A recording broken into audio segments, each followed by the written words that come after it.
guys, doing another Scream review. This time I'm reviewing Scream 3.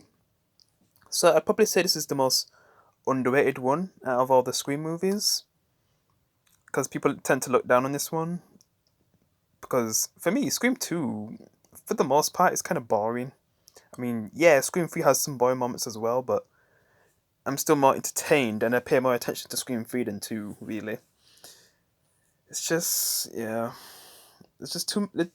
I mean, the problem with the franchise is that, well, one of the problems is that, they tend to focus too long on, things we don't really need to see. And movies being like 1 hour and 50 to 1 hour and, well, basically 2 hours. Yeah. Which I'm just surprised how long the movies actually are. They don't really need to be that long. But hey, that's how the movies are. I mean, it's cool to have a good runtime, but for a slasher movie, especially Scream, which, yeah. But for the most part, I still enjoyed this movie a lot. Well, not a lot, like the fourth one, which I'll be talking about after. But yeah, it was still a pretty good sequel in my opinion. I definitely enjoyed this one a lot more than the second one because of, I guess, the setting of this movie, where I guess we're kind of seeing like the people who are pretending to be Sydney, Gale, and Dewey, but basically from the fictional movie franchise in the Scream movie called Stab. So basically, they basically have actors of them, and it's got to a point where Stab 3, where they basically return to the original town where the first movie took place. So yeah, because yeah, they're basically filming Stab 3, but then something happens where there starts to be murders on set. And before that, let's talk about the beginning scene. So yeah, spoilers. So yeah, with Cotton, basically, and this is probably one of the things that people don't like about the third one, with what they do with the voice. Yeah. So yeah, Cotton's just driving.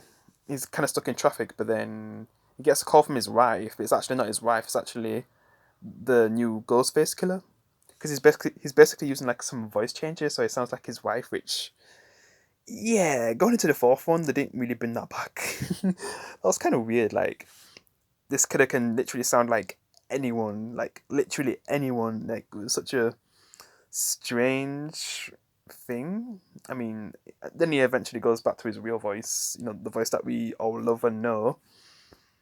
And he basically rushes home to save his wife because the killer's gonna, kill his wife.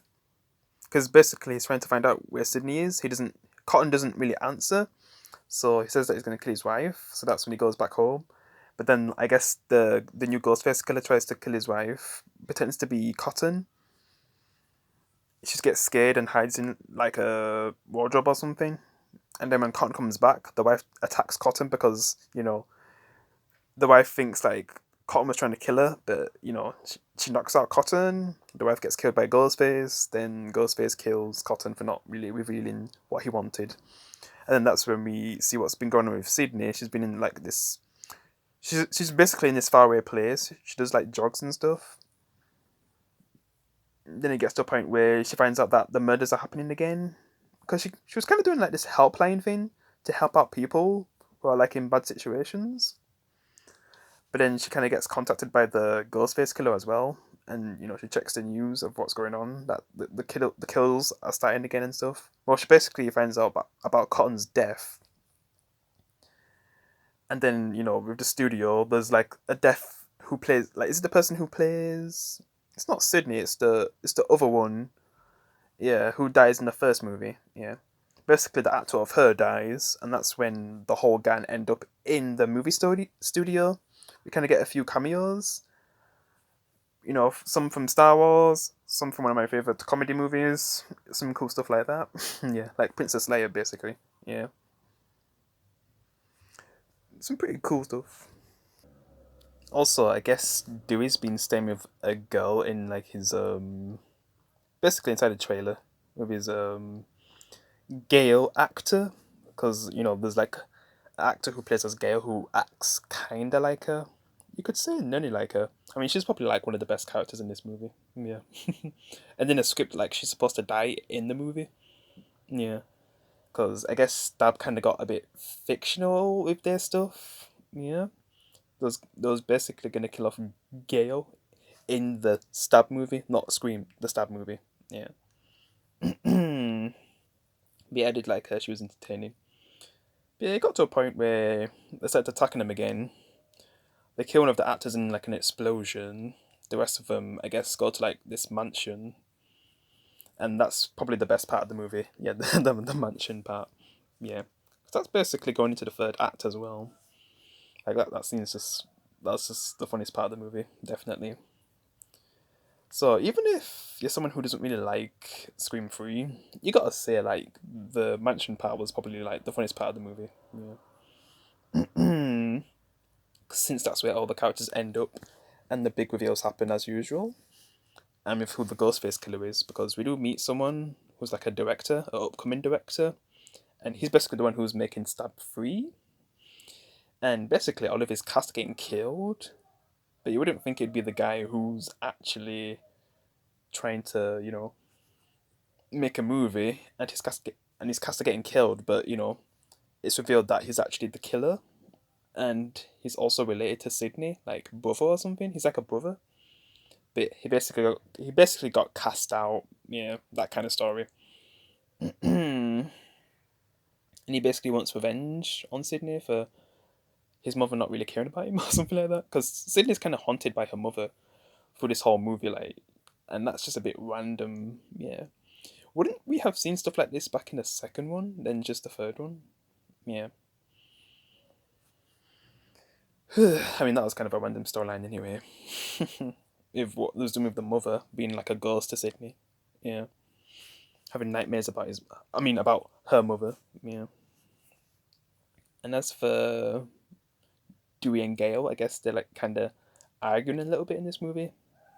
Whatever they're doing with them in this movie. Yeah. Because the second one, there was basically like a boyfriend and girlfriend kind of storyline. This one, not as much. Like they kind of laid a bit off that. Yeah. But they still focus on those characters a lot, but still don't go too far with them. Yeah. Sydney, she's a badass as usual. Usual. Yeah, I don't even know what I'm saying. Low. But yeah. Just finding out it's the brother. I was like, really? We're going there? But all these movies are kind of like tied to the past anyway, so probably going to be the same with the fifth movie. Yeah. So basically, he's going to try to set up Sydney so it looks like he was defending himself, something like that. But basically, I didn't even really talk about the cop in this movie. Probably the only character who actually survives this whole movie, because normally, well, even if a character survives, they will still kill him off in the sequel, but we don't even see him in like the fourth one. So, and I don't think he's in the fifth one. So yeah, guess we'll never see his character again. But at least he's one character who actually survives this movie, because it kind of helps bring down Ghostface, but then he's kind of like wearing armor, so he gets back up.